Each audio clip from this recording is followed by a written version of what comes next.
Hey, party people!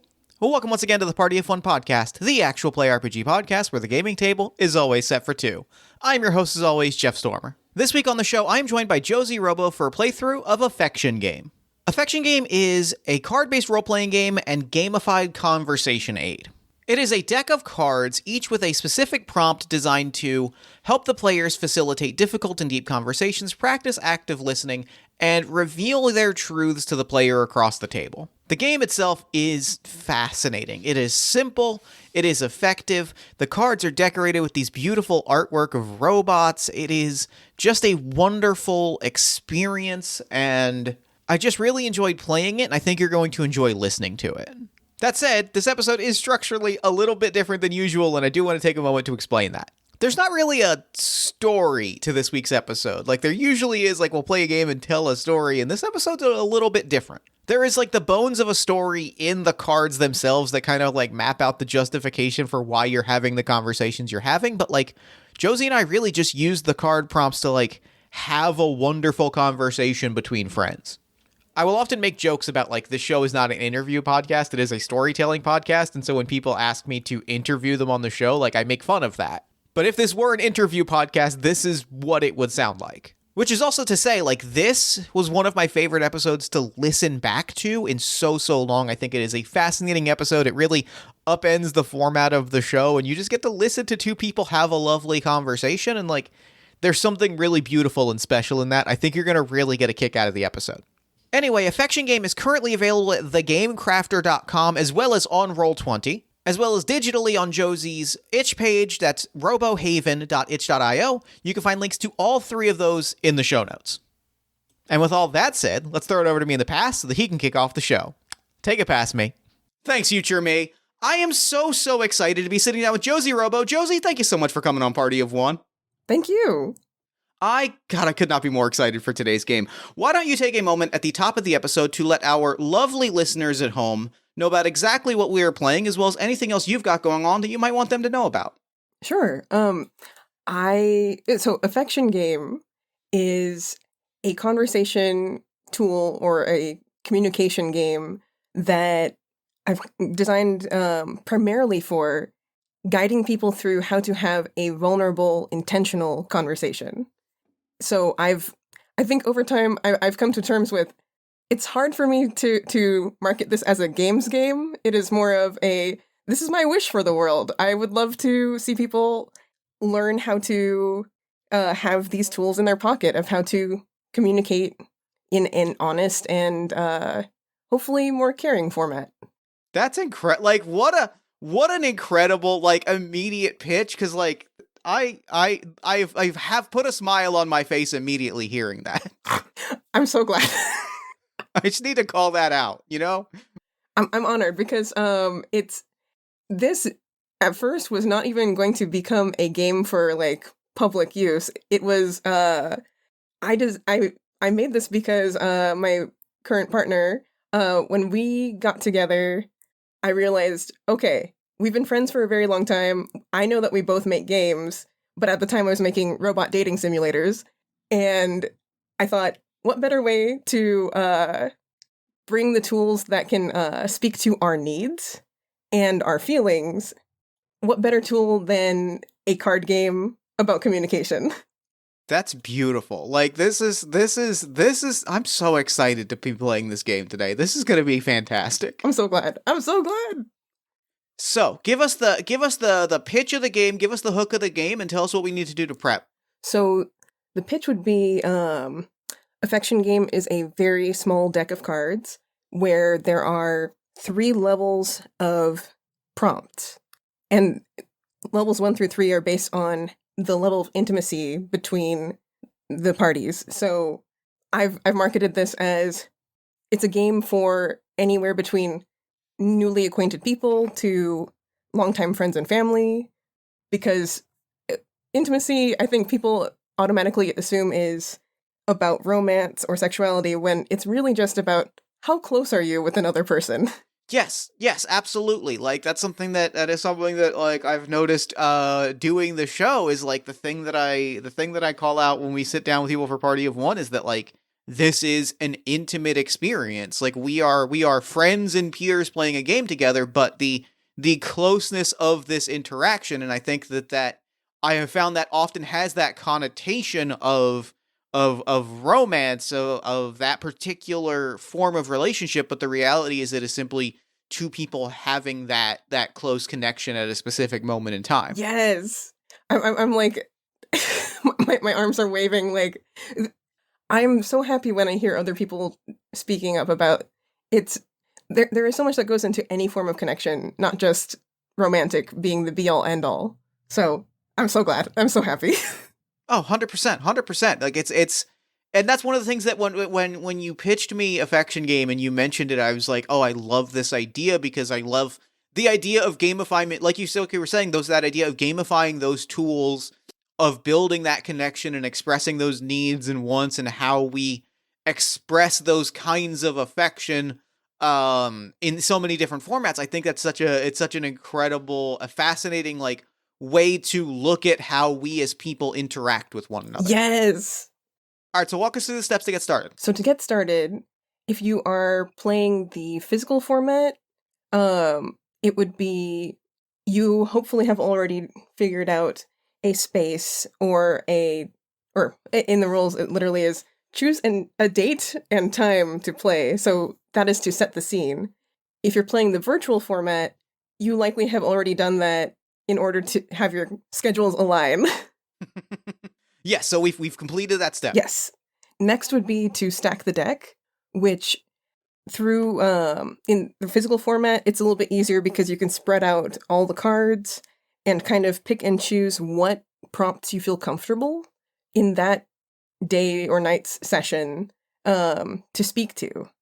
In the case of the Roll20 format, in order to remove cards from the game, you would have to with the and this is another part that I will need editing out. I'm still learning all of these because this is a relatively new thing to me.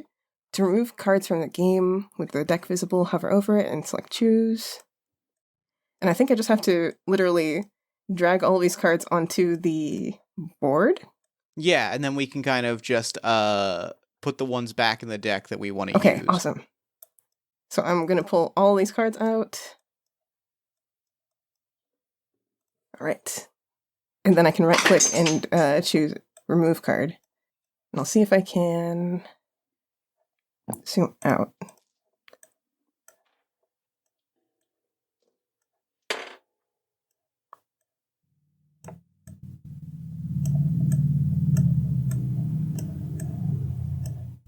All right. I think, yeah, I have all of the cards laid out. And here's where I can, or we can right-click and choose Remove Card? Yes. Yes. All right, so we've got all of our cards laid out in front of us. Should I give them, you want me to give them a quick read through of just like the names of the cards to kind of give us an idea, and then we could talk through which ones we want to keep in and which ones we want to take out? Absolutely.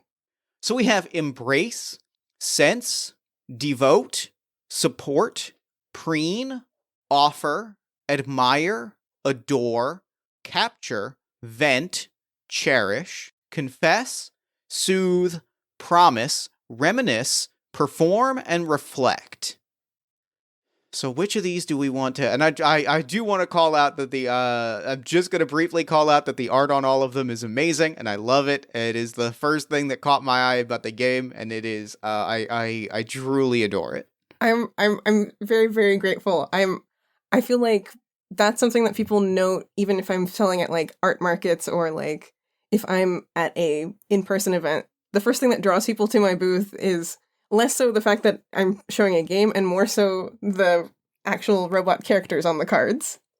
It is dazzling. So specifically, I'm looking through the cards and I want to see if there's any that like I don't want, or any that I'm not particularly feeling today. Are there any cards that you are thinking you want to take off of the board? I feel like I would probably remove things that I associate with the level 3 section, just because I do not know you as closely as I would like maybe that sounds good. No, I think member. that's probably a fair assessment. I think that seems reasonable for today's game. Awesome. I think along the same lines, I think the only other card, I'm looking through all of them, the only other card that I think I want to pull for the exact same reason is the Adore Yeah. card. I think the other cards, I'm looking through them, and I think probably take Promise out. Right. I think is in part because it requires holding hands, and we were playing Virtually, yeah. via remotely. But I think otherwise, I think everything else on here feels great. Like I'm looking at the question prompts, and they all feel really they feel good. They feel really good. They feel like it's going to be they really feel like it's going to facilitate like a wonderful conversation. Awesome. Yeah, this feels great. And something that I mean, I didn't think to bring this up earlier too. Something that I let people know at live events is when I have the word companion or partner in on a card, I don't just mean the person that you're playing with. It can also be a loose term. So it could even mean someone that you are fairly close with in your own personal life that I might not know. Oh, I love that. That's amazing. I love that. So let's put these back in the That is great to keep in mind. I like that a lot. Yeah. All right.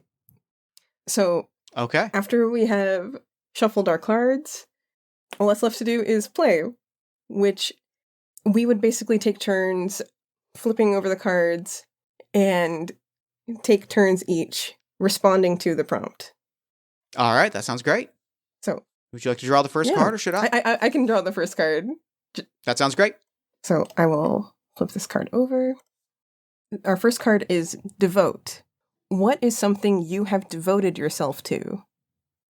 I think something that I have devoted myself to over time has been a quest for how can I help myself, first and foremost, communicate better with others, and how can I share that, and secondary would be, how can I share what I've learned with others?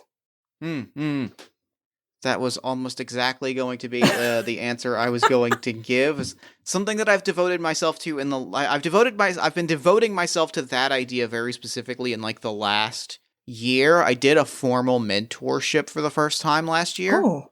I took part in the tabletop mentorship program. I had a mentor. We talked about actual play podcasting, and it was, and like realizing that like there are very specific and direct ways of doing that was something that I was like, this is last year was a big like kind of life change for me, or a big like goal change, because I kind of achieved some things that I've been chasing after for a long time. Yeah.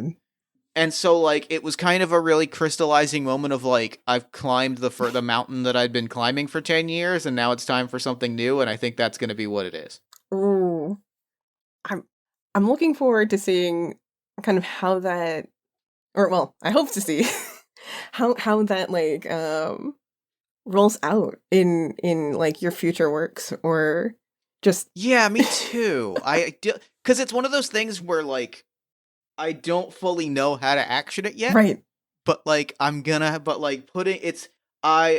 the first time in a very long time feel that excitement of like I don't know how to do something and I have to go out and learn it.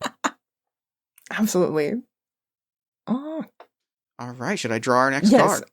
Our next card is Reminisce. Dive into your memories. Share a fond one you made with your companion. I think for this one I also can kick things off. Yeah. This is actually a more recent memory made that I fondly look like on.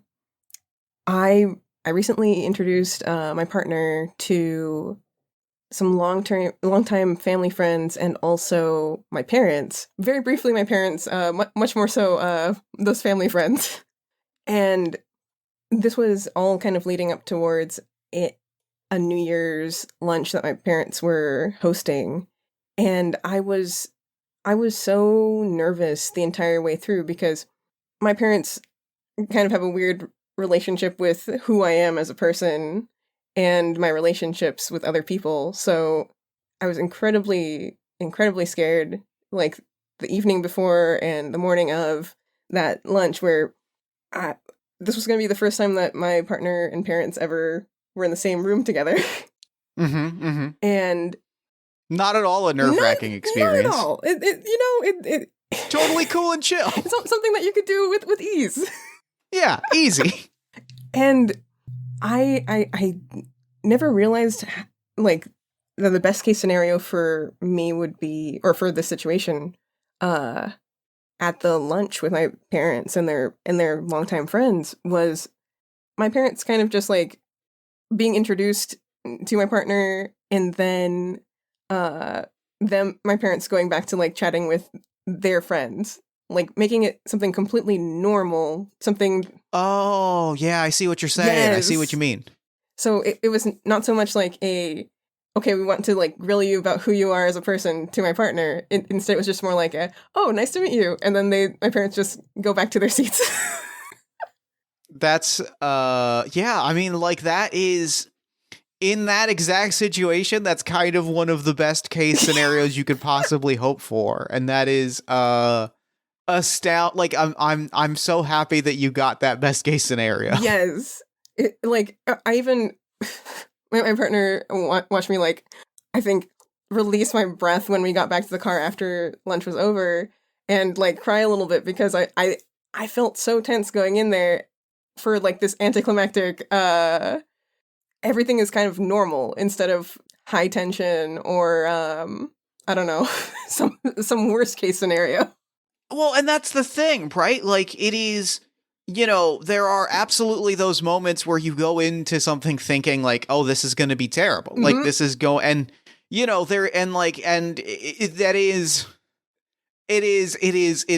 it sucks to say a necessary, like, step of preparation sometimes, but, like, there's that sense of, like, you know, the relief of I didn't have to pull on the 7 backup plans that I built is such a palpable thing. Yes. And like that is such a real feeling that I have been there many times.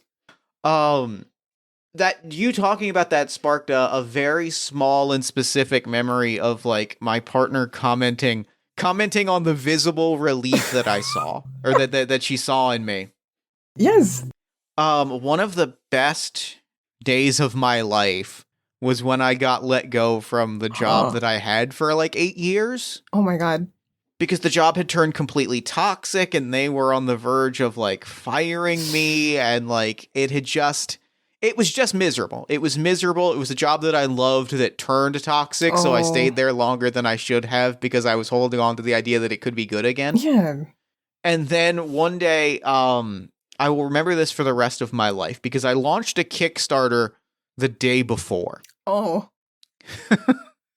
And the Kickstarter was a game that I wrote that was inspired by toxic workplaces. Like, it was a satirical RPG about toxic workplaces that a coworker at one point had to pull me aside and say, Jeff, you have to cut some of this material out of the game. You are going to get people in trouble. So we hit the green button. We went live. We funded like 75% of the game day one. Oh. Day two, I drive into work. I get an email Tuesday. It's Tuesday. We hit publish on Tuesday. Tuesday night, I get an email that says, come into the office early on Wednesday.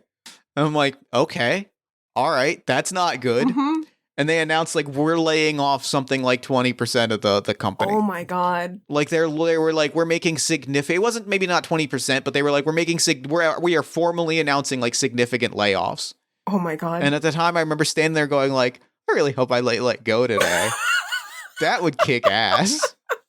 And sure enough, like, I go back to my desk, I get the phone call, I walk into a room, HR is there.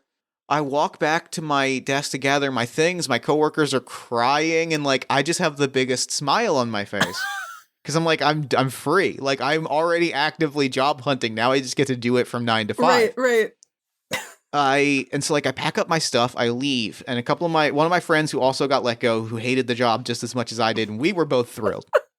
We both go to a bar, and the first moment that I remember is that I am sitting processing this moment, all of these emotions, and I realize that the bar that I'm at is playing the song Short People Ain't Got No Reason to Live by Randy Newman. And I'm just like, this is the weirdest possible song to process all of this to. There's no weirder song than I could possibly point to. in this instance. And I remember driving home, like we had our drink, we commiserated, I drove home. Jen walks in the door, takes a look at me and goes, "Oh my God, you look like 10 years late. Like you look 10 years younger and 10 pounds lighter." Oh my God. And I'm like, yeah, I feel incredible. It's like I stopped on the drive home for a pretzel and a soda. I was like, this is a great day for me. And like, just that moment of like, I called my dad and the first thing he said was like, "You sound like you're in a good mood." And I was like, well, funny story. So like, that is the memory that I treasure, is like the day that I felt like everything was going to be okay. And honestly, like I guess that was 2018. So it's been like 4 years since then. And like, it has, at least in terms of my career, if not the world, for some very specific notable reasons, like it has gotten better. And like, I hold that moment treasured in my heart of like, what should have been a knockdown was the most freeing moment of my life. That's awesome. Like, from how you described that does sound like the best case scenario. It truly was. Like, it was like, they didn't really want me around anymore. I didn't want to be there. They like and like, it was kind of pointed, like it was kind of obviously we kind of already wanted to get rid of you and we're using this as an excuse. And I was like, hey, I'm cool with that. Like, this works. This is great all around. So that is my treasured memory. Wild. All right, so I will draw the next card. All right. Form.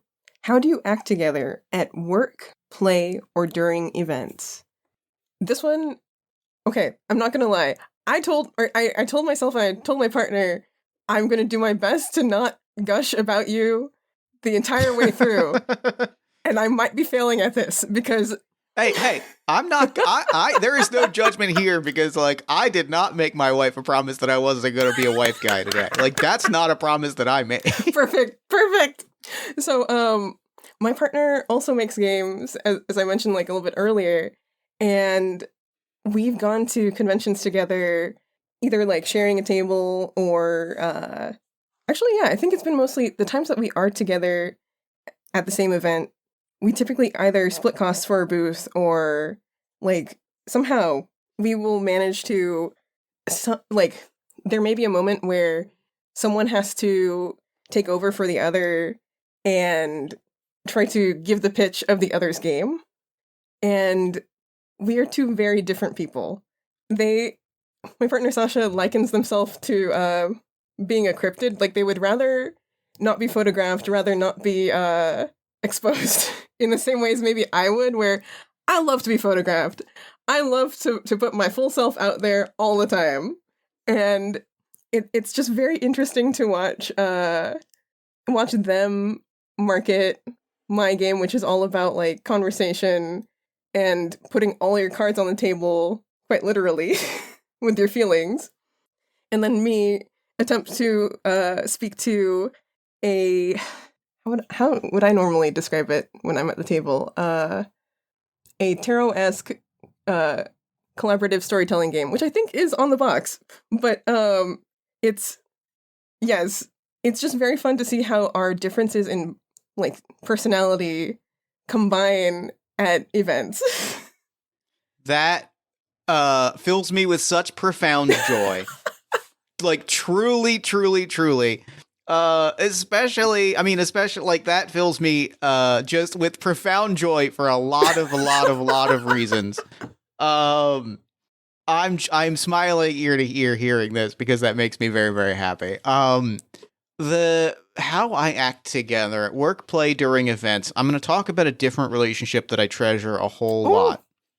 I briefly alluded to this before we got on mic, because I was telling a story. Aaron Catano Sayas is one of my favorite human beings on this planet, and it is because we have been podcasting together for 6 years, and we've been best friends for probably like close to 20 at this point. Like, we met in early high school and have just stayed close friends ever since.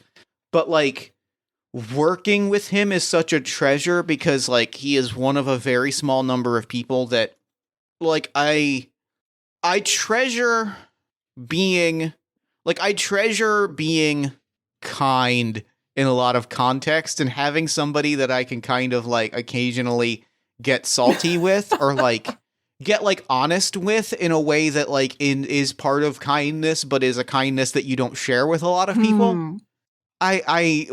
Aaron brings that out of me sometimes, and like there's also he is one of the best reality checks that I've ever known in my life. Like, and it is an incredible cornerstone of our friendship is both of us. When we do things separately, like when we go to cons separately, or for an event, just having like momentary check-ins of like, hey, I'm talking to this person and they said they know you. Are they cool? And having that moment of like, yeah, they're sick. They're great. I love them. They're great. Like there is no that I cannot describe the switch that goes off in my brain the second that I get the Aaron Catano Saez like note of endorsement. If he's like, yeah, I talked to them at Big Bad, they're fantastic, they rule. I'm like, then you are my friend, and I will ride through the gates of Valhalla by your side. Like there is that genuine sense of like having someone that like you trust to that degree, and being able to like have that sense of like, I am interacting with everybody else in this one context, but you are the person that I have known for 20 years. And like, I trust your opinion and will act on it accordingly, is a thing that like, there are a few things, people in relationships I am more grateful for on this earth than having somebody that I can have that connection and relationship with. Yeah. Now I'm thinking about like,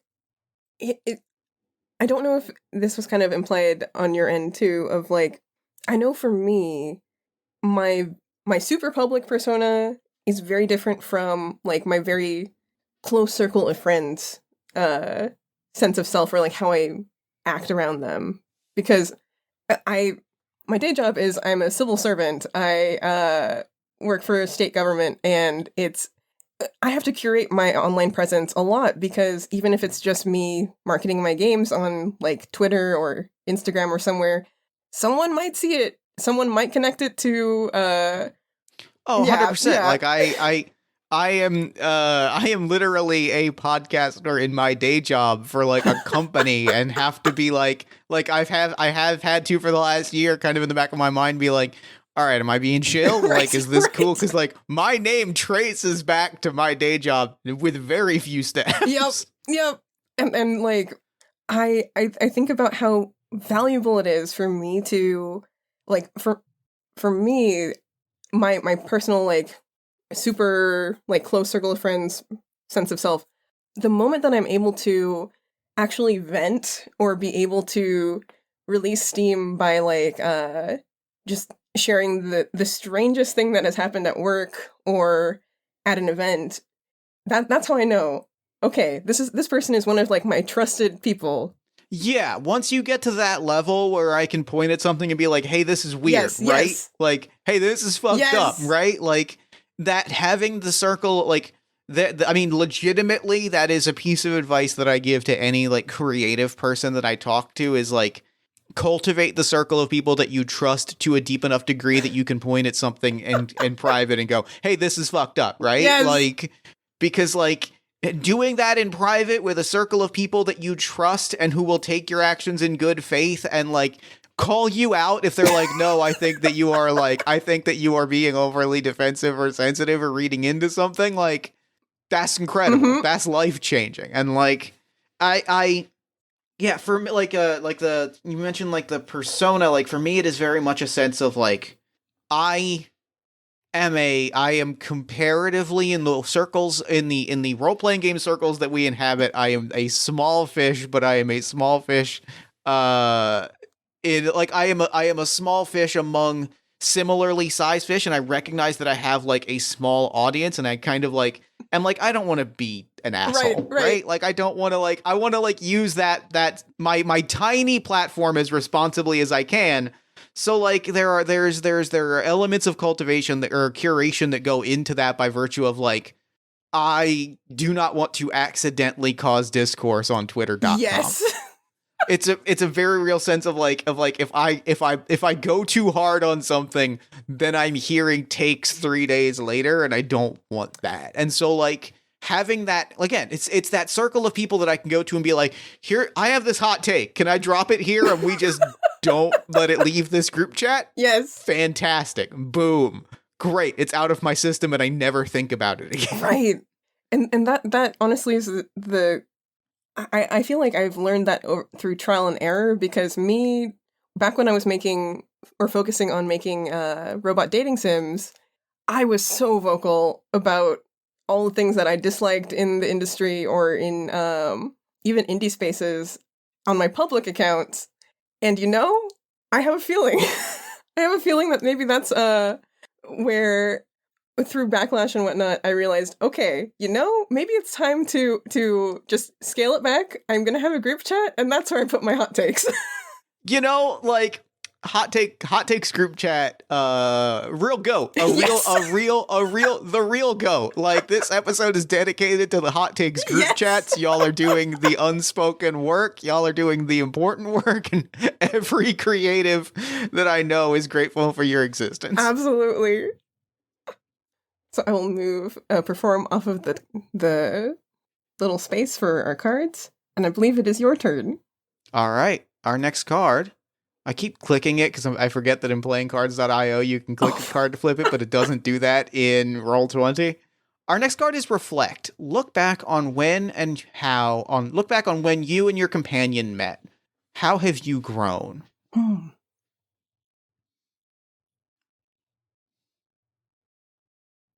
I can lead off on this one. And I'm gonna again put him on the spot because he's my favorite person. He's one of my favorite people in the world. Aaron and I met in high school. We met in high school in geometry class, which is a class that neither of us loved.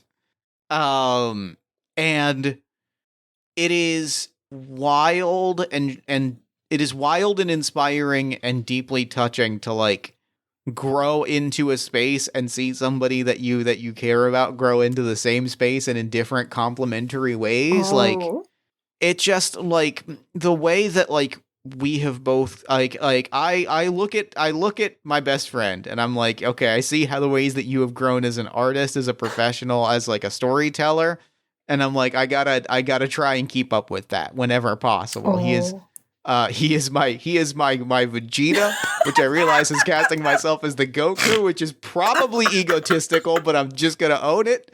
And like there is genuine sense of like whenever I see him do something, I'm like, all right, I gotta match this. And like there's a joy in that, right? Because it's like I gotta keep pace with my best friend, and like it inspires me to do the best that I can because I want to put the same inspiration into the world for him.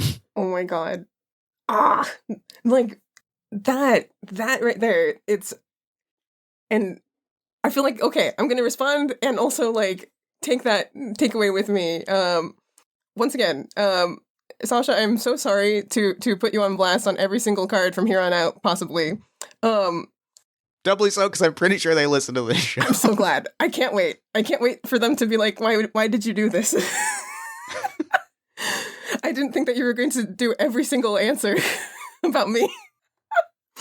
So the desire to basically do better alongside or like with somebody is something that I never realized is a major motivating factor in my life. And Sasha and I met in art school, and we met because I was an ambitious like first year student who wanted to get my figure drawing grades better. I was like, teacher, I wanted like to my professor, I was like, how do I get past this cursed B in your class? And he was like, you should join my Monday figure drawing class and just do extra study. And I was like, all right, cool. I show up and I'm immediately like, who is this very cool person? And apparently Sasha was the TA for our class. And I was like, okay, I'm having feelings here, but also I do want to get better at drawing. And I feel like our friendship from that point onward, I was always fascinated by what they were doing, like creatively, and thinking to myself, you know, I could absolutely do something similar, but just in my own flavor. And I feel like that's been like even if we never dated, I feel like that's how I would treat our connection over time too. It's just we both have so many amazing ideas, and I just get to witness them in a flavor or in a light that I'd never imagined when I get to hear them talk about their projects or see like behind the scenes what they're working on. So there's so much creative growth that has happened over the course of time knowing them. And like a real thing about me is like that is one of the like things that I value most in like friendships is like I in looking through my light like that like one of like that sense of like seeing someone do something or accomplish it and that inspiration of like I want to do my own thing to feed off of that like is one of the biggest signal markers of friendship. I'm thinking a lot about the other self-described Vegeta in my life. Yes. Shout out to beloved friend of the show, and I think technically, according to show lore, owner of the name and title Jeff Stormer, Riley Hopkins. Riley is another person that like I see them do cool shit every time they make an announcement. I see them like do a thing, and I'm like, well, fuck. I guess I gotta match that. Like, I guess that's the bar now, and I gotta like figure out how to reach that level. And like, it sounds competitive when you say it, but like, it's hard to explain that it's not that. Right. You know what I mean? Like, it sounds like it is a like, well, I have to surpass it, but it really is just a sense of like, I can't believe that somebody that I'm lucky enough to call friend has done something so cool. I want to give them the same experience of seeing a thing and going, I can't believe that my friend Jeff has done something so cool. Right. And like that feedback loop is just like an inspiring thing. There's nothing like it, or nothing that can compare to it in my mind.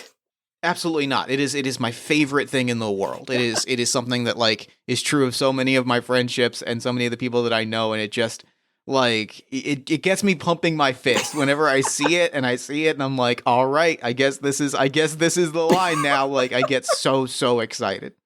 It's this constant feeling of I'm watching the bar be risen by what I see my friends do, and instead of me, because when playing games, I feel like I get very competitive, and I do get sometimes a little hard on myself if I lose. But when it comes to creating things, I know that my skill level is where it's at, and I shouldn't compare myself to maybe the skill. But I love seeing the creative concept or like the ideas that go into what they do, and I'm like, okay, I want to figure out how I can tackle something like this just in my own style. See, and it's funny you say that because like I maybe even somewhat notoriously get hard on myself like in creative works of like if I didn't like hit a goal or something like I it is something I struggle with and I like been putting a lot of work into like being better at. And one of the things that I found genuinely helpful of like is like specifically being able to look back and think and reflect on like, you know, somebody that I love and respect and whose work inspired me said that my shit is good and cool. And I'm like, okay, if they say that, well, then I gotta feel better because, like, I see what they're doing, and if they're doing this and they think that my stuff is cool and good, like, Yep. I could rip a phone book in half. I don't know why that's become my saying as of late, but like it feels like a good saying to drop is like I could rip a phone book in half. It's like you are filled with the energy and the power to be able to do it. So I think that makes perfect sense. Yeah. And then so like that sense of like, okay, yeah, I see I see what you think of as like I see your bar of quality of like what you are proud of in your work, and if you see that in my stuff, then I feel just absolutely empowered. Yes. Oh. All right. I believe the next card is yours. All right. Cherish. Okay. Before I read this one, this is the card that everybody who meets me at a event table or market table has to answer. I've made my business cards have a face with this card's text, and my little pickup line to start the pitch is like, I have this card for you, and then they start reading it, and I'm like, in order to keep it, I'd like to know your answer. That is the greatest thing that I have ever heard in my life. I am so delighted by this. So now I'll read the card. Cherish. Who or what do you hold close to your heart? And the who, I think at this point everybody would know. So I'm going to go with the what. I cherish. How would I word it? I cherish possibility. I think something that I've learned over the past holiday season, meeting with family friends, is my dad and mom have very different values when it comes to learning or to work. And I definitely appreciate my dad's view of there are so many resources out there to learn what you're interested in.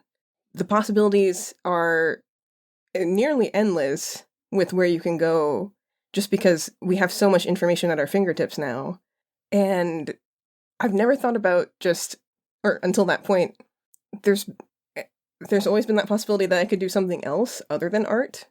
So I hold that close to my heart just because, speaking to an earlier answer of yours about jobs, I think after doing like video editing and graphic design for about 6 years, I realized I enjoyed the aspect of showing people what's possible with what they want to communicate through graphics. But now I want to communicate with people through like maybe more help desk style stuff or more customer service end of things, because I love troubleshooting people. So that is so fast. That is genuinely so fascinating to me. So that possibility there. That's just so I'm immediately like that's so interesting to me, truly. Oh no. I was just thinking. I think I'm gonna go for a specific what, and it's a thing that I think is probably fairly self-evident, but like I think it's valuable to, especially we are recording this in January, which is a time of like reflections on things, and I think it's important to like talk about these things in specifics.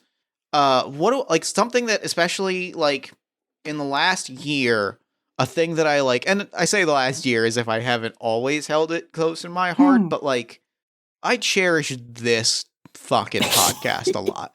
Like, is the Party of One as a concept and as like a thing that has been executed upon is a thing that like I truly care about a lot. Like it is an old show at this point. It is a thing that has been around for a very long time, and like the fact that I still feel the same enthusiasm for it, like I still feel the same joy when I'm about to sit down for a recording and I still get nervous about it. Like I've realized how much of the stuff that I am passionate about like is in this show. Like we were talking about with our last answer, that sense of seeing there's that show and tell aspect of like I get to sit down with somebody like yourself included and just be like, show me a piece of when I sit down with a designer and I'm like, show me a piece of art that you've made that you are deeply proud of. Ooh. And I get to go, oh my God, this is a cool fucking inspiring thing. And I get to walk away being like, I hope that I make something that like evokes that same sense of awe in people. And like the realities of like making this show is something that I'm so immensely proud of. And like in the last year, it's been pointed out to me a lot, the specific noteworthy aspects of the show that like I've taken a lot of time in the last year to really just stop and pause and go, wow, this is pretty like a cool thing that we have made. Like it just in the last week, because listener, we are recording this at the end of a profoundly exhausting week for anybody that works in or around the tabletop RPG industry, and you could probably figure out what happened in January to spark that. I counted last week, and like as of this recording, we've released episodes playing, not counting the episodes that we've pulled for various reasons, we have played 270 unique role-playing game systems on the show. And like that's fucking wild to me. Like when I really sat back with that, I was like, oh my God, like that is a number. And there's just, it's a cool thing, and it's an opportunity to sit down with people and like experience a piece of art, and like those are all, and like to get to tell a story and get to know somebody and interview somebody and pick their brain about the unique things that they are passionate about, and like all of those things are things that I cherish, and it's all in one neat little package, which I like is why I describe the show as a self-driving car, which I guess in 2023 is not something that I should necessarily be describing it as, because that has a horrifying implication, but like the best possible idealized version of a self-driving car. Yes. Like, because it is a show that books itself. It largely produces itself at this point. Like my guest list kind of just refills itself, and I just get to sit back and kind of be like, what's a game that you really want to play? What's a story that you want to tell? What's a thing that you've designed that you're excited about, that you're passionate about? And like getting to take an hour and a half a week to like hear somebody share that with me is something that I cherish now and will for the rest of my life. Like it is, I am a profoundly lucky individual for getting to do this strange little show every week that I'm incredibly grateful. And that sounds amazing to me. That I did not realize how like that is a lot of games played. That's a lot of people to get to know. That yeah, and like it's great because like, you know, there are really like years long friendships that have sparked from the show. Like I've met people that like I have, you know, become very, very close with and that are like family. And then there are people that like I will meet, I will have like a really treasured experience, and then we won't talk for, you know, ages and ages. But then like if it happens to come up, like if it comes up in a conversation, like I get to have that moment of like, oh yeah, we did do like a cool, interesting thing together. And like, right. There's something kind of beautiful about even such a passing moment, right? Yes. Like there's such a cool thing about like getting to have that really beautiful moment once with somebody, even if we never elaborate or experience it again or like engage at the same level again. Right.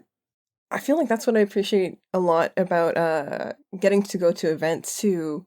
I know that I've easily fall off the face of the internet, and so a lot of the time my connections with people tend to be I meet you once at an in-person event, and I might not speak with you directly and like often or at all, but I'm always going to be excited for the time that our paths cross again in the future. That is such you've hit on the head why I love events so much. It's why I love them. It's why I miss going to them regularly. Yep. Like, and there is something beautiful in especially like our neck of the role of the RPG, the games space, especially with like events. Yeah. Of seeing a person and going like, hey, like I only know you through the context of we made believe as elves for a couple hours like 2 years ago. And like it was one of the special things to me about Metatopia, like of going every year. It was a small like 500 or so person convention. It was all game designers playtesting games. It was a game design festival. And like getting to go and getting to see somebody being like, oh, I play tested your like fairy cell phone LARP like 2 years ago. And now you're sitting down for a playtest of my game. But like just that tiny little moment of like, we have this hyper specific context for encountering one another is like the most inspiring thing in the world to me. It just is like this beautiful encapsulation of like, hey, we did a cool thing together once. And like, I have not forgotten it. Yes. Oh. So good. Incredible. I believe the next card is yours. All right. And our next card. Ooh. Capture. What has captured your interest lately? Share one thing about it. this is not necessarily something that's a lately thing. It's something that I've constantly been interested in since I was a child. The current iteration of it is K-pop choreography. Okay. And for me, I've always been fascinated with movement. I started out like as a preschooler in a ballet class and did so many other dance related things throughout the course of my life. And I think right now it's the ability to witness people learn synchronicity and a series of complex steps that almost look like a collective breath or a collective gesture. Like, I don't know how else to describe it, because visually, I think that's what my brain translates it to in words, is I'm watching all of these people become pieces of the same creature, almost. It's No, I know. I know exactly what you mean and exactly like what you're describing. Like awesome. it is, you've nailed it on the head. It's amazing to watch. And while I know that like my body can only handle very like subtle movement or very slow choreography, watching these like young adults like do this hardcore rapid movements in synchronicity is amazing. It's mind-blowing. It truly is, and like I the thing that has captured my interest is also not a recent a lately thing, or more so it is a constant thing that has forever captured my interest over the last 12 years, but like on a similar wavelength.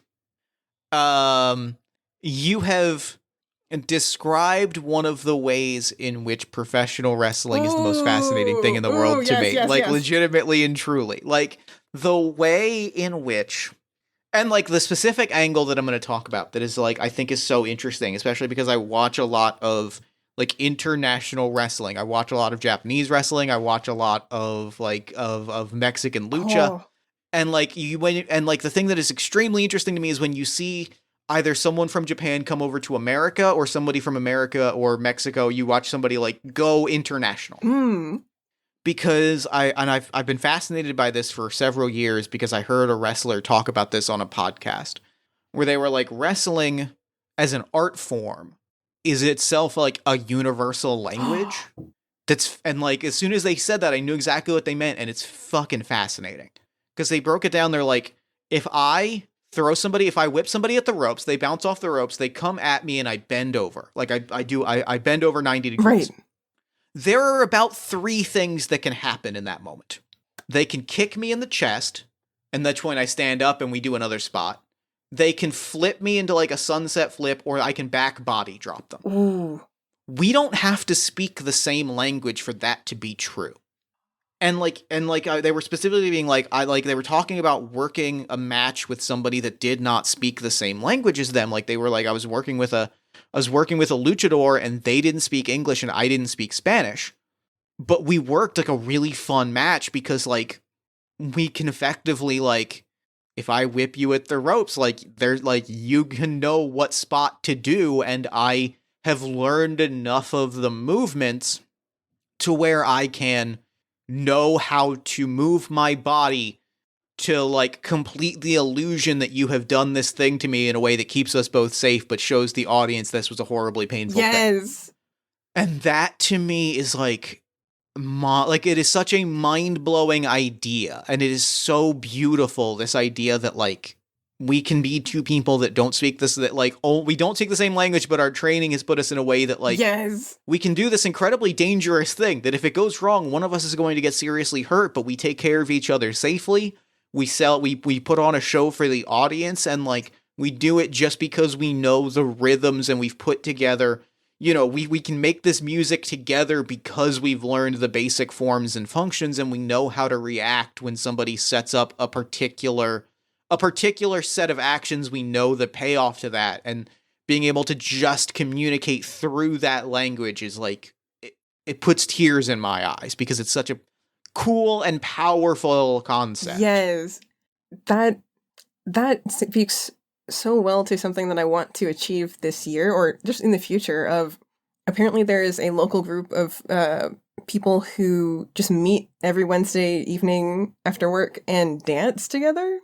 And they also have, these people have been at events where I've performed dances at, and I'm like, I would love to get to understand everyone in that group's movements and see if we can do a free-flowing, free-form performance together of sorts where we all know the music.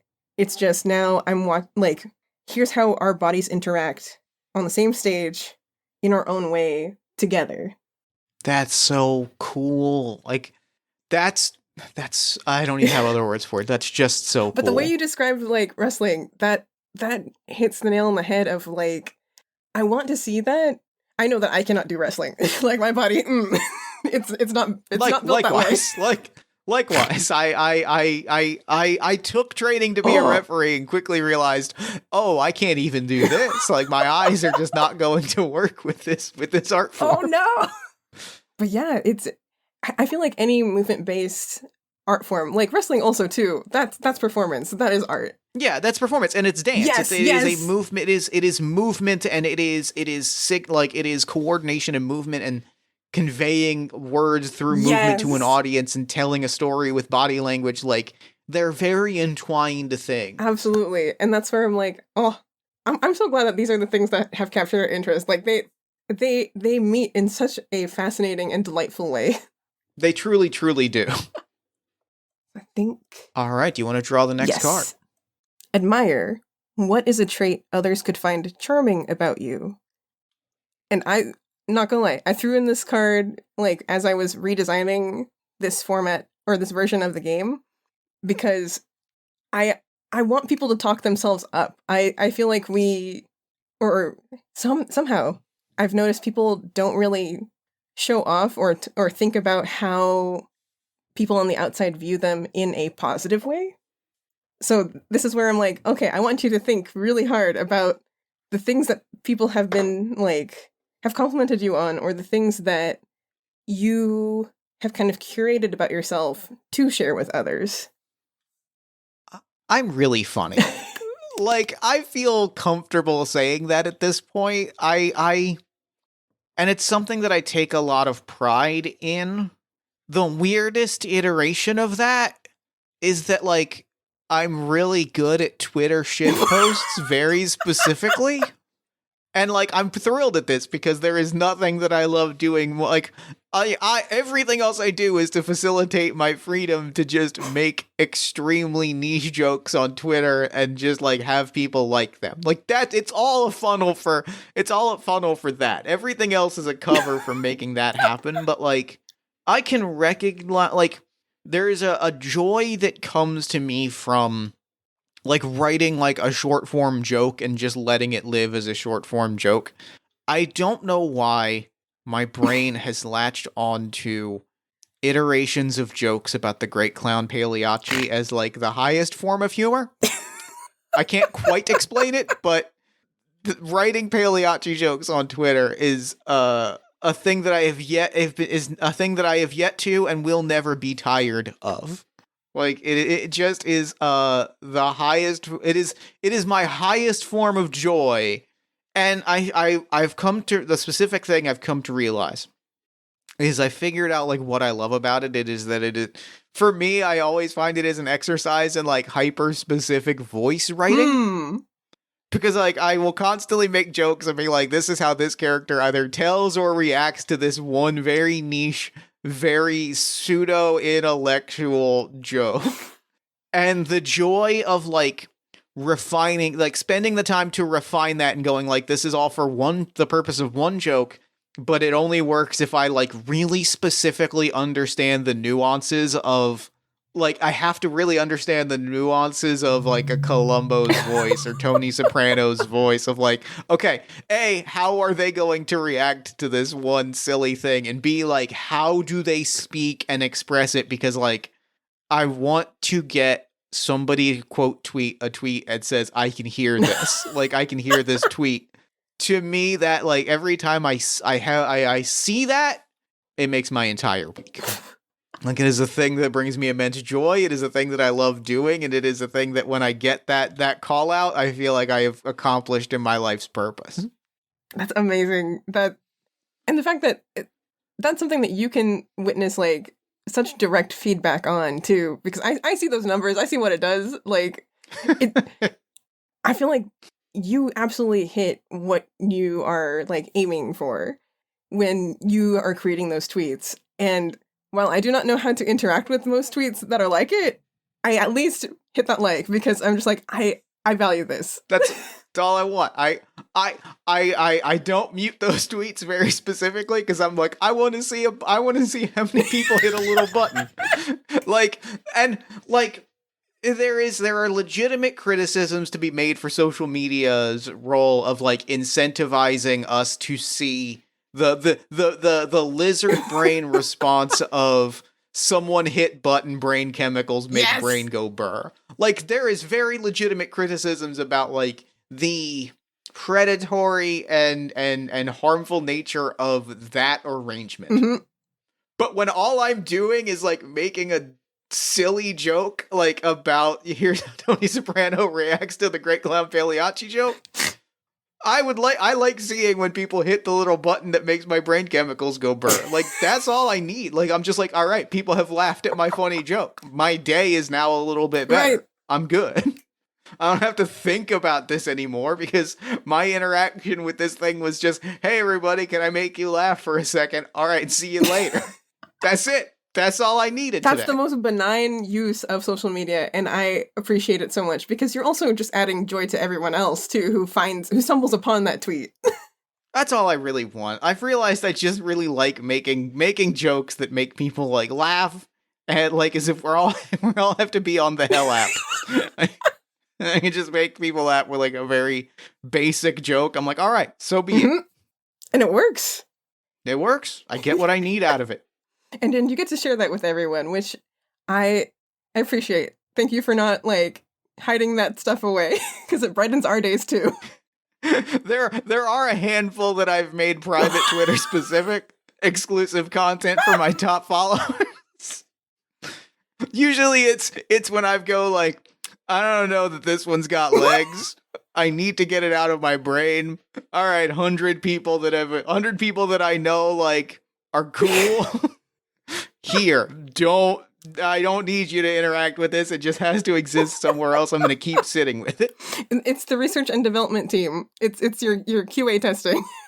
Yeah, it is my hey, this is nothing. This is probably nothing. I'm just going to leave this here. This one doesn't have legs. This is for y'all.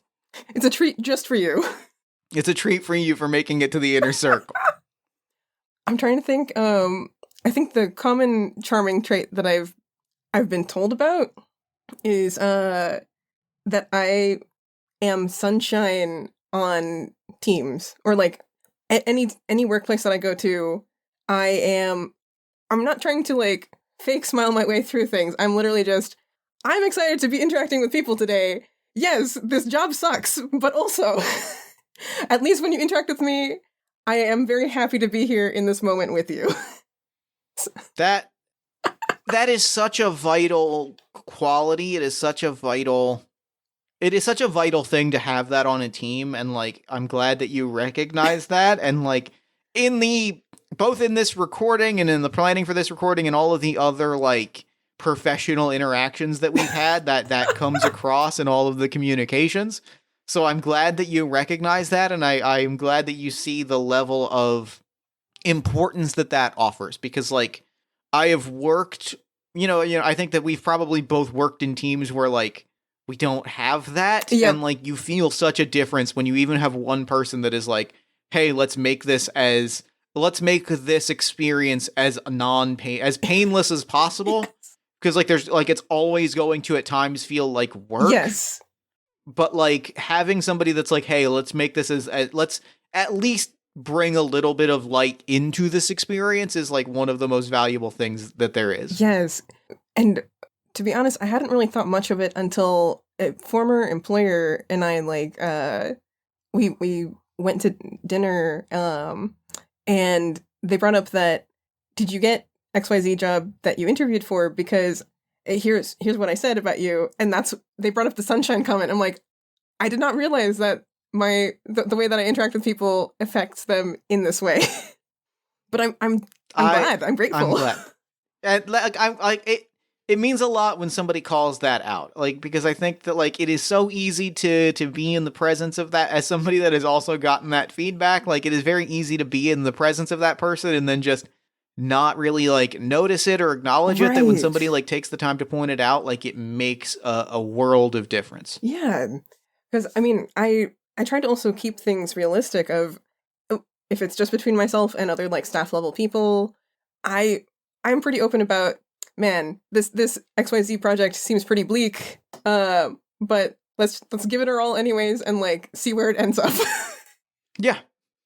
And I think that's part of like that's what takes it from nice to kind, is how I always describe it. Is like there is nice, which oftentimes like veers into like into like at times toxicity, or at least like naivete of like there's projects that are going to suck and there's problems that like but like the difference between being nice and being kind is like taking the time to say like, hey, this is a problem. Yes. Like this is like these are problems, and like we can proactively like work at them and like try to do our best in spite of that. But like taking the time to say, hey, this part sucks is like such a valuable part of the process and makes such a profound difference. Yeah, I think it's helped me a lot with both in professional and also like independent works.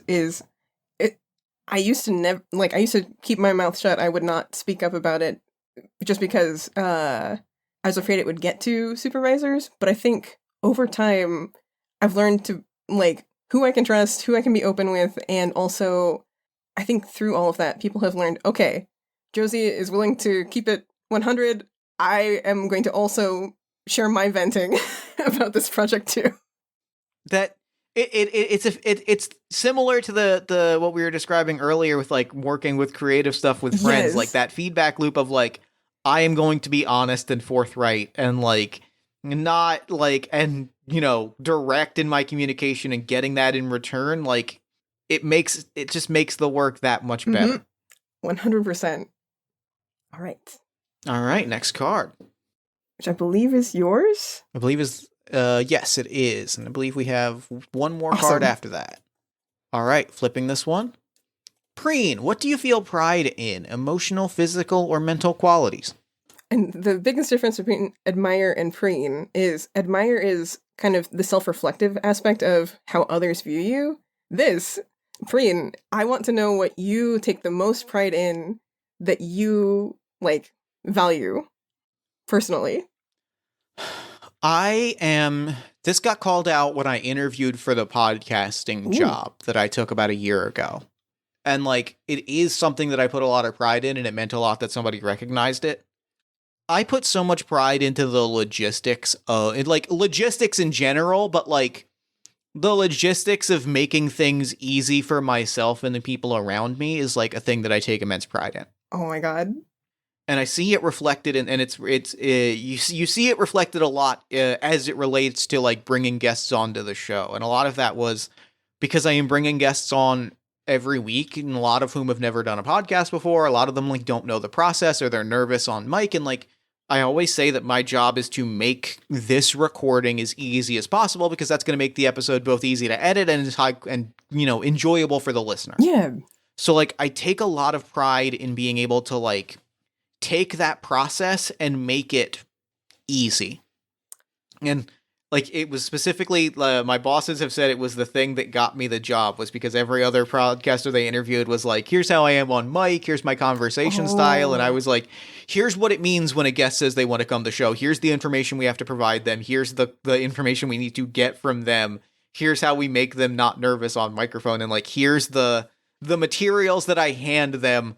Like, I sent them in the interview process the guest form that I share with Party of One guests, and I was like, I give this to every guest that I have on Party of One. Like, this is it. It's a 4-page document that says, here's what you're about to do. Here's the pitch of the show. Here's my deal. Here's the recording process. Here's any questions that you've got. Here's a link to Audacity for you to download. And they were like, you were the only person that talked about that aspect of production. Everybody else was like, here's, you know, what happens when I hit record. And I was like, here's how we get to that point. Yes. And like, seeing that across different projects, like, that's a thing that I'm proud of. I I put a lot of work into making sure that those barriers are eliminated when working on projects, and I'm proud of what we've been able to pull off, and my ability to do that. It informs when I go into a project, and like I'm proud of being able to like step up and do that. That I know they overuse like the words amazing and whatnot, but like that level of competency when it comes to any interactive format, it's vital. I think it's what sets apart people who only know one aspect of a role versus like multiple roles of production, what they can contribute to a job. It's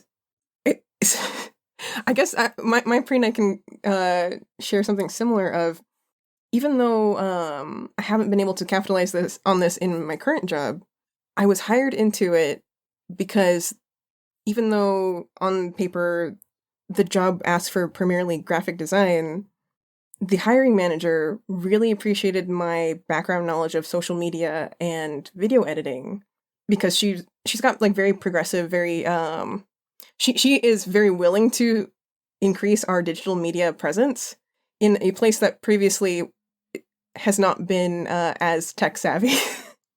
And I think it's through the process of I've been given prompts for so many different things, and like even if it's something like a short cybersecurity campaign, I will sit down with whichever people are involved in the project, and I want to know not just like the baseline message they want to share. I want to know how do they want to make it interesting for their viewer, or how do they want people to interact with it, ideally. And so and that makes such a difference, Yes. right? Like that makes such a profound difference. Just that ability to like sit down and ask somebody point blank, like, what are you actually looking for from this? Like, what is going to make the best impact for you? Like, Yes. having that ability, that is something that like makes such a profound difference in your ability to like make things happen. Yes. You know what I mean? Because I don't want to just like I'm used to doing educational campaigns and whatnot, but I want to know how to make learning fun at any level, whether it's like my only games industry job was at an educational entertainment video game company. And I want to find ways to make that happen, like how to make learning fun, even for like adults at like a large age range for state government. I want to know how they can internally be open to learning about cybersecurity practices or how to interact with new software, because that digital media knowledge it varies with such a large age range of staff. So I'm looking for ways to not just make it feel like it's boring training. I want people to get engaged, look at the silly characters I've made, and understand that, you know what? Just like such and such little character, I too can also vet my emails and send these over to our information security office. Incredible. I love it. I love it. I love it. This is fantastic. So I think, yeah, we both take pride in that amount of forethought and consideration for people on the other end of our projects. It makes such a difference. It truly, truly does. Yes. All right, and I'm going to draw our final card. And I know which one it is. It is Vent. Release some steam. Vent. Release some steam. Share a ridiculous thing that happened to you. I will definitely go first here. Sasha actually came up for the winter holidays, partly because I wanted them to meet my family friends and my parents, but also just because we don't live close by to each other, so every so often I'm like, all right, I've blocked off this time at work to go on vacation. We should absolutely meet up and reconnect. And I had scheduled out only a certain amount of time, and then California is still kind of hit with these massive storms. And we both were nervous about sending them back home because I don't want them to get caught in like flooded streets or highways and whatnot. And so it was this waiting game of figuring out, okay, when does the weather report seem like it's gonna lighten up? When is it safe for you to head home? And so they had to witness me work from home 2 of those days that they were here. And I I felt so embarrassed because I might tweet on locked Twitter about how much I dislike my current job, but it's very different when somebody's in my room witnessing me vent. It's such a different thing, Yes. right? Like when you're like, and like I like my job a lot. I really, really enjoy it. But like when you're like doing it, Yeah. and there's like a person, and like when I'm like in the zone, and like it just you as somebody that now formally, and I realized like this is one of the reasons why like I've been fighting for full-time work from home for Mhm. the last like 15 years. Like I finally have it with my current job, and I had it for the last 2 years after the shift to remote work. Oh yeah. But like, and like that was like when lockdown happened in 2020, like I went from being 5 days in the office to 0 days in the Right. office. And it was like my proving note that like I can do this from home. Yeah. And then when I got laid off of that job, I got my other job at like start of 2022, and it became like they are a remote company. So like I was fully never going to be in an office again. Like as long as I'm with this job, I'm not in an office. Amazing. And like I realized one of the reasons I like it is like when I'm in the zone, I kind of want to be like in my bubble. I want to be in my zone. Like I need it. I need it. I need that bubble to be there. So yes, I know exactly what you mean of like it's a thing to when somebody's like there and you're like in work mode. Yes, because I'm not gonna lie. The other thing about work mode for me, even if it's work from home, I will be on working meetings with my coworkers where we have like our mics on, we are sharing screens, we are getting stuff done, and depending on the staff person, we might also be actively venting about the job as we're doing it. And so Yep. I felt so bad about Sasha having to be like a captive witness to us just talking shit about the project that we were doing. I know exactly what you mean. Because I try to be like, I try to curate who I am on vacation as like, I'm not about work. I am just here. You try to shut it down. Yes. Sure. And then me, the moment that I log in for the day, I'm just like, all right, here's what I gotta do. Here are the things that I absolutely dread and hate. And I get on a call with my coworkers. They also are feeling the same way. And so we just talk shit about it. I know. Yeah. Like, and then you're like, and also there's a person here that does not have any context. It's rough. I know that. I know that feel. I know that feel a lot. And I mean, like to kind of, I think something that brought levity to the situation was they reassured me that, well, one, they kind of had a moment of like, oh, so it's that bad. And I'm like, yeah, it is. And through it all, they kept reassuring me that I'm still a good host. I am still like somebody that they appreciate. And I was like, thank you, because me at my job, oof, very different me than like me when I'm dating somebody or like hanging out with folks. I know exactly what you mean. You're like, please, thank you for. I genuinely did need that. Like, there are times where you're like, I appreciate that, but like, I really like you don't have to offer that reassurance. And then there's times where you're like, oh my god, thank you for reassuring. Yes. So, what is your event? Josie, I don't want to talk about licenses anymore. I really don't. I lightly alluded to this earlier in the episode, listener, but like we are recording this in mid-January. The Dungeons and Dragons news of the OGL dropped last week, and like I don't want to talk about licenses anymore. I can't do it. I can't.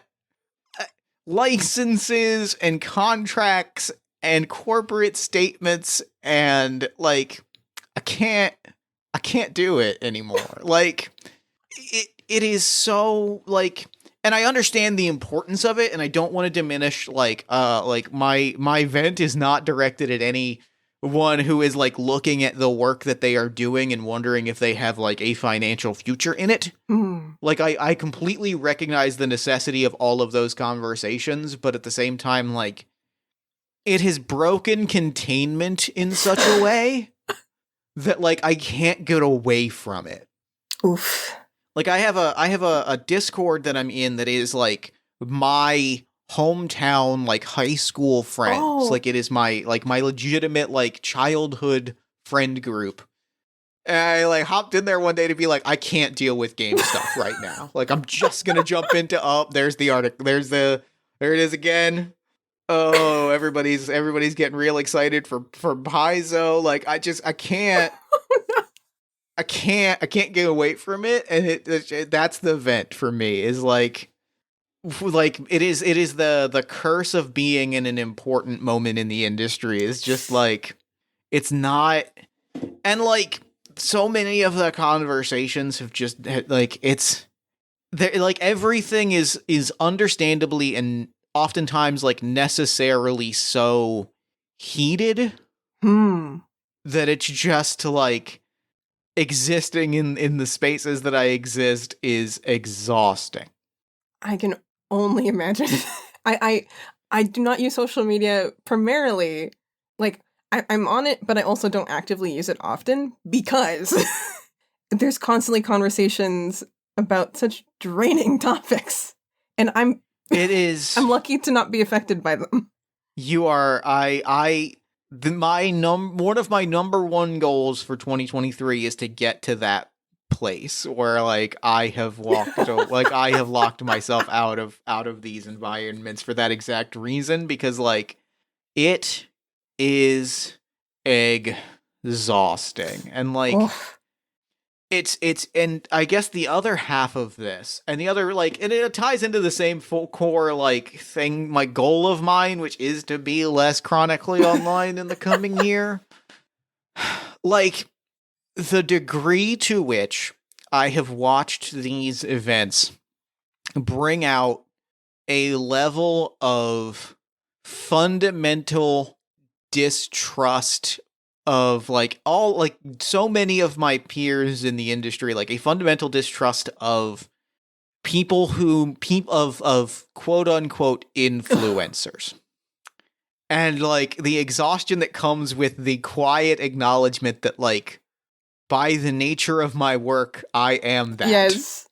That like part of what has made it exhausting is that sense of like, this has been a week of like I have been caught in a lot of a lot of like unintentional crossfires of like people that I know and like being very frustrated for understandable reasons, and just seeing the lash out at like, well, these influencers with their actual play podcasts, like they need to, and I'm like, what? I didn't fuck did I like what did I do?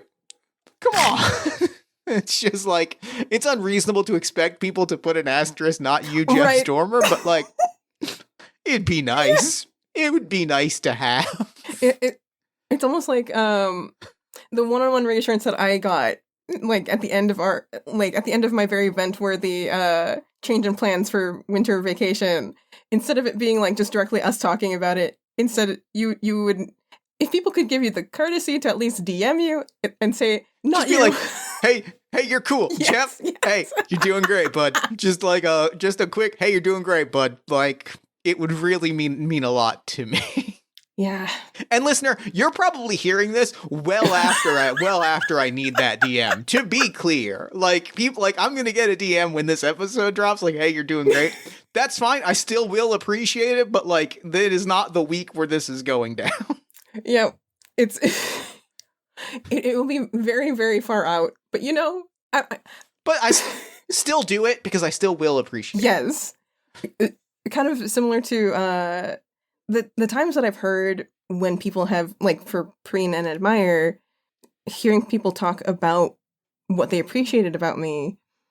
I think the same goes for knowing that even if it's like well after the event has passed, like knowing that the direction of anger was not towards me for something, I'm like, thank you. It carries a lot of weight. Yes.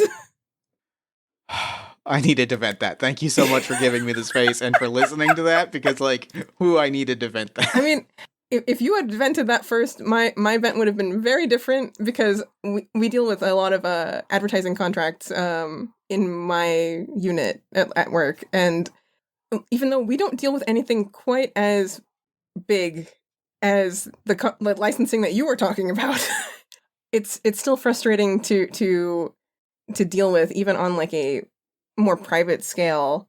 And so watching everybody deal with this on huge platforms like Twitter, it's terrifying. And it's terrifying. Partly why Terrifying is a good word for it. I fall off the face of the internet quite frequently now. And I love that for you. I hope you can achieve it too someday.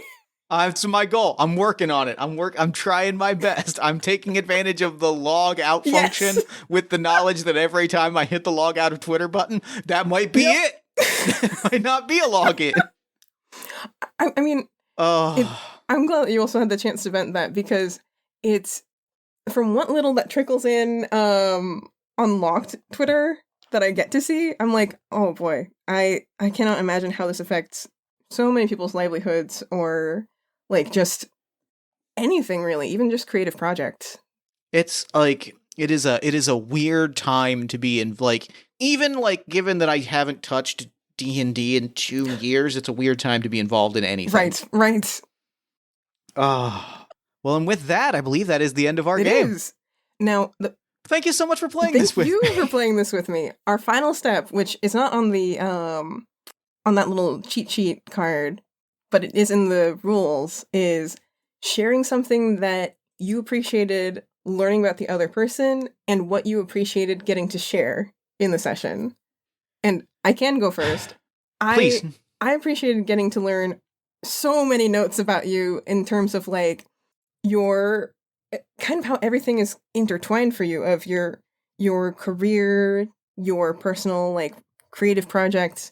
You have cultivated this understanding of how to interact with people and make them feel comfortable in a format that typically people do get very high stress, very nervous when interacting, when they have to interact with something that will eventually be posted online. So I think you've curated this sense of like who you are as a creator, and also the format. You have designed it to be as you hoped. Like, it's very easy to understand how all these pieces are going to fit together well before we actually get to the recording stage. That means so much to hear. I appreciate that so much. My both of my answers are kind of the same, because I think that the thing that I have most appreciated sharing and the thing I most appreciated learning about you is like, it has been really refreshing, because I feel like we like I walk away from this feeling like we are very similar in a lot of like creative and professional aspects, and like that is just a really nice thing to experience, right? Like that kind of like commonality is very, it is such a nice feeling to be like, oh, here is someone that like has similar views of their work and similar like approaches to things. Yes. And, you know, like that, I feel a real, like, and it's what I like about anytime I get this down, but like in this case in particular, like sharing these conversations, I feel like a noted like kinship with you, as like I feel like we are very similarly minded creatives, and like finding that is always something that I truly treasure. I'm so glad. I feel like similarly too, like what I got to learn from you is also similar to what I enjoyed sharing. I tend to, in game spaces, not even think about what I've created as a game, or if I'm competent enough to be in these spaces. But I think getting to hear such similar traits from you and realize, oh, I do reflect these things in my own work too, and share that in this conversation, that it's a lot of like realization for me that I'm like, okay, I do deserve to be in this space. That I'm so happy. I am truly so happy to hear that. This game rules. Like, thank you so much for bringing this to the show. Like, this is a top tier episode, and I'm so happy with it. I'm so glad. I think I've mentioned it before. Like, me looking at the game that I've created, I'm like, okay, it does not exist in the same way as most games do. Is it considered a game, or is it something that even deserves to be considered an RPG?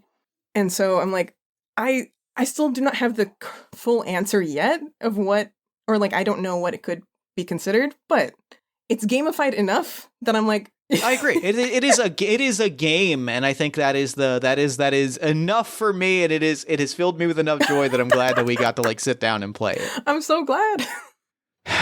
So real quick, before we wrap up, where can people find you, your work, and Affection Game online? So people can find me at Robohaven, ROBOHAVEN, on Twitter and Instagram for the most part. There might be accounts of mine elsewhere, but as I've said before, I don't really use the internet that much, or I'm not online as often as I used to be. So if you see an old account and I've probably said something weird on it, understand that was me from a very long time ago. That's fair. That's fair. And you can find Affection Game by February 14th. It'll be available on Roll20. You can find the physical format of the game on thegamecrafter.com/games/affection-game. I hope that you get to enjoy it as we've gotten to today. I hope so too. Like this game, like God, I'm gonna be thinking about this game for a long time, and that's my favorite. That's my favorite kind of Party of One experience. So thank you so much for that. Thank you so much for sitting down and playing this game with me. And for now, I'm going to throw it over to me in the future so that he can wrap up with the show. Take it, future me. Thanks, past me. And thanks again to Josie for coming onto the show. That game was, that was beautiful. That was what a wonderful, lovely conversation between good friends. Like, I am beaming having listened to that episode. It is just an absolute delight. I could not be more happy with it. Be sure to head to Roll20, thegamecrafter.com, or robohaven.itch.io to pick up your own copy of Affection Game, and be sure to follow Josie on Twitter at Robohaven. Then while you're on Twitter, follow us at Party of One Pod, like the show on Facebook at facebook.com/Party of One Podcast, follow us on TikTok at Party of One Podcast, Tumblr at Party of One Pod, join our Discord community at bit.ly/Party of One Discord, and sign up for our newsletter at buttondown.email/Party of One Podcast. If you enjoyed the show, consider leaving us a nice iTunes review, a Spotify review, or a Podchaser review. Consider donating to the show at patreon.com/Party of One Podcast or ko-fi.com/Party of One Podcast. Or, recommend a friend, tell somebody about the show, give us love on social media. You can also head to bit.ly/Party of One merch to pick up a Party of One t-shirt like the one that I am wearing at the time of this recording, or a sticker, or any number of other things. There's also a t-shirt that says Champ and Crowbar love each other, and I love that very much because Champ and Crowbar love each other very much. After you've done all of that, if you're looking for some other great podcasts, check out All My Fantasy Children, which is a character creation, storytelling, and world-building podcast in which every episode, my best friend Aaron Catano-Saez and I take a listener-submitted prompt, spin it into an original fantasy character, and populate a shared universe one story at a time. And you can check out Yazeba's Bed and Breakfast, which is an award-winning actual play about a heartless witch, a cozy house, and the many people making their homes inside. You can find that at tinyurl.com/Yazeba's Podcast. Party of One is produced and edited, as always, by Jeff Stormer and Jen Frank. All music for the show comes from the song Infinite Lives by Mega Rain featuring the D&D Sluggers, and the Party of One logo is by Evan Rowland. If you'd like to inquire about advertising rates, coming onto the show as a guest, or about press coverage of the show, you can email me at partyofonepodcast@gmail.com. And, unless I am mistaken, which I don't believe that I am, I think that is all we do here. So until next time, thank you so much for listening. Remember to fight the forces of fascism every single day. Remember to self-love and self-care are radical and defiant acts of resistance. And as always, party on, everybody.